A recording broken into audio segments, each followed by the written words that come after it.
A grandmaster consulted an orangutan before a game. And Magnus Carlsen's main weapon, the Catalan, was literally ordered by an organizer. 5 chess openings, 5 stories nobody taught you. Let's go! Bogo for Bogoljubov, Indian for the Indian style. This is the Bogo-Indian Defence.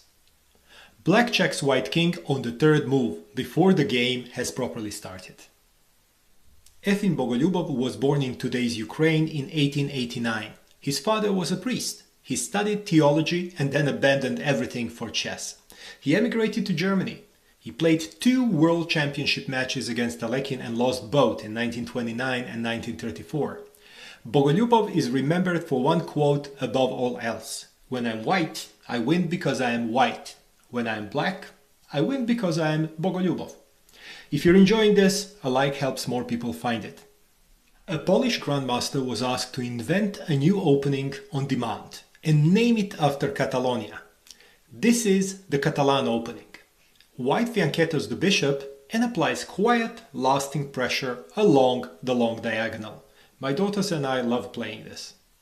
A tournament was held in Sitges near Barcelona in 1929. The organizers asked Tartakower, a Polish grandmaster, to invent a new opening as a tribute to Catalonia's chess history. Catalonia has one of the most politically distinct regional identities in Europe, its own language, its parliament, and a long history of seeking independence from Spain. So why not a chess opening? Capablanca won the tournament. Tartakower finished 2nd. Kramnik, Anand and Carlsen all used the Catalan in World Championship matches. Every opening has a story. Subscribe for a new story every Tuesday and Saturday. The most romantic opening in chess. Declared dead at least 3 times. Still alive. And the most beautiful game ever played started with it. This is the King's Gambit. White offers a pawn on the 2nd move and opens the f-file for a direct attack on the king. The King's Gambit first appeared in 1497.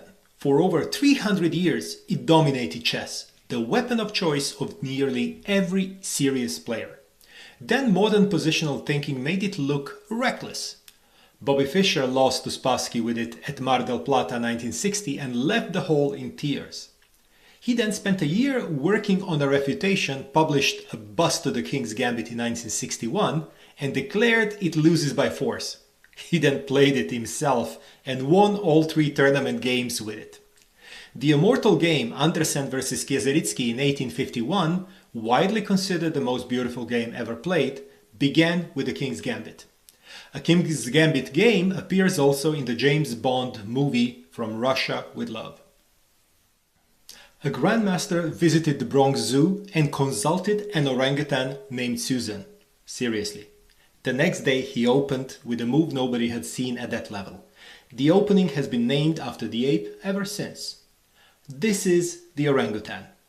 1 pawn, 1 move, named after 1 zoo visit. Tartakower visited the Bronx Zoo the day before his game against Geza Marozzi at the 1924 New York tournament. He consulted Susan, an orangutan. She indicated that he should definitely open with b4. The game was drawn. The opening, named after an ape consultation, drew its inaugural famous game. The opening has 3 names: Orangutan, Polish Opening and Sokolsky Opening, after Soviet player Alexei Sokolsky, who wrote the first article on it in 1963. Alekhine criticized it publicly at the same 1924 tournament. It reveals White's plans before White knows what Black intends. Magnus Carlsen played it in rapid games in 2021. Of course he did. It is classified A00, the encyclopedia code for irregular openings that don't fit anywhere else. The opening born in a zoo was officially filed under miscellaneous. Named after 2 club players who never met, not grandmasters, not world champions, they lived on different continents even. This is the Smith-Morra Gambit. White sacrifices a pawn on move 3. Grandmasters and engines say it's a mistake. Pierre Mora was a French correspondence player from Nice. He published a booklet on the opening in 1950 and several articles promoting it. No games played by Mora in his own gambit have ever been found. Ken Smith ran the Dallas Chess Club, wrote 9 books and 49 articles about the gambit over 30 years, and played it everywhere he went. Engines say it is objectively unsound. Most grandmasters call it amateurish. Yet 2 club players left a permanent mark on chess with an opening named after them. 5 opening names. 5 stories nobody taught you. Subscribe for more from Chess Dad every Tuesday and Saturday.